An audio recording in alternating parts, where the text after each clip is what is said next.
साल मुझे 4,000 रुपये पेंशन आता बोला ले तो बोला ले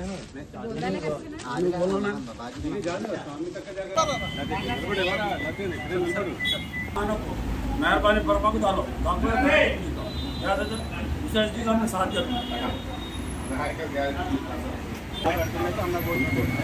तो उमेश ही बोलते होता है फिलहाल करके आज तुम्हारी बात ही नाम आई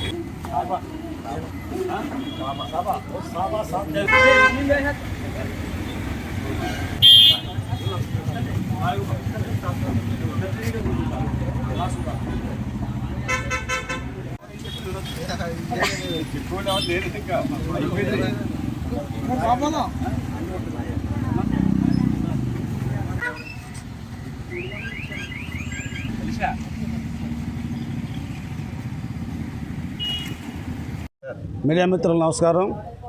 ఈరోజు నర్సాపురం నియోజకవర్గంలో మరి ముస్లింలు అత్యధికంగా నివసించే మైనార్టీ ప్రాంతాన్ని ఈరోజు ఓట్ల కోసం సహకారం చేయమని ఆర్జించడం చేసాం, ప్రచారం చేస్తున్నాం. స్పందన చాలా బాగుంది. ఈరోజు ప్రజలలో ప్రభుత్వం వ్యతిరేకత స్పష్టంగా కనబడుతుంది. ఈరోజు తెలుగుదేశం పార్టీ, అదే రకంగా జనసేన, బీజేపీ ఏదైతే ఎన్డీఏ కూటమి ఉందో ఈ కూటమి అభ్యర్థుల్ని, ఎన్డీఏ కూటమి అభ్యర్థుల్ని గెలిపించే కృతనిశ్చయంతో ఈరోజు ఓటర్లు ఉన్నారు. రేపు జరగబోయే ఎన్నికల్లో మరి తెలుగుదేశం పార్టీ, ఎన్డీఏ కూటమి మంచి మెజారిటీతో రేపు 150 సీట్లకు తక్కువ కాకుండా అధికారంలో వచ్చే పరిస్థితి కనబడుతుంది. నేను సుమారుగా 40 నియోజకవర్గాలు తిరిగాను. రాయలసీమలో కానీ, కోస్తా ఆంధ్రాలో కానీ, ఉత్తర దక్షిణ ఆంధ్రాలో కానీ తిరిగాను. అన్ని చోట్ల ప్రజలు బ్రహ్మరథం పడుతున్నారు.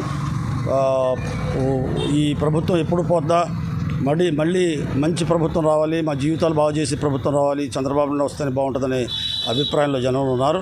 ఇప్పుడు తప్పనిసరిగా రాబోయే రోజుల్లో తెలుగుదేశం పార్టీ అధికారంలో రాబోతుంది.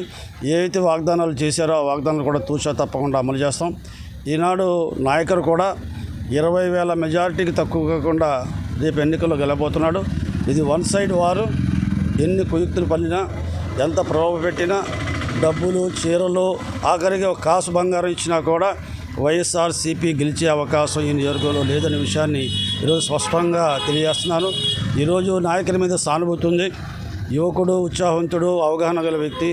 రేపు ఈ ప్రాంతాభివృద్ధిలో ఆయన దోహదపడతాడు అనే పూర్తి నమ్మకం ఈరోజు ఈ కోస్తా ప్రాంతంలో, నర్సాపురం ప్రాంతంలో ఉన్న ప్రజానికం ఆ వర్గం, ఈ వర్గం, ఆ సామాజిక వర్గం, ఈ సామాజిక వర్గం కాకుండా అన్ని సామాజిక వర్గాలు ఈరోజు నాయకాన్ని గెలిపించాలని కృతనిశ్చయంతో ఉన్నారనే విషయాన్ని ఈ సందర్భంగా మనం చేస్తున్నాం. స్పందన బాగుంది. రేపు అధికారం ఎన్డీఏ కూటమిదే అని ఈ సందర్భంగా స్పష్టం చేస్తున్నాం. నర్సాపురం పార్లమెంట్ కూడా పోటీ చేస్తున్నారు. ఎప్పుడైతే తెలుగుదేశం పార్టీ, జనసేన కార్యకర్తలు, నాయకులు, మరి ప్రజలు, ఓటర్లు మెండుగా ఉన్నారో, అధిక సంఖ్యలో ఉన్నారో, ఇక్కడ ఉన్న 7 నియోజకవర్గాలు కూడా మరి శాసనసభ నియోజకవర్గాలు టీడీపీ, అదే రకంగా జనసేన గెలవబోతున్నాయి. దాంతోపాటు పార్లమెంటుకి ఈ 7 పార్లమెంట్ స్థానాల్లో కూడా బలమైన అభ్యర్థులు ఉండటం, మంచి ఓటు బ్యాంకు ఉండటం మూలంగా బీజేపీ అభ్యర్థి కూడా సునాయాసంగా మంచి మెజారిటీతో ఈ నర్సాపురం పార్లమెంట్ కూడా గెలవబోతున్నారు.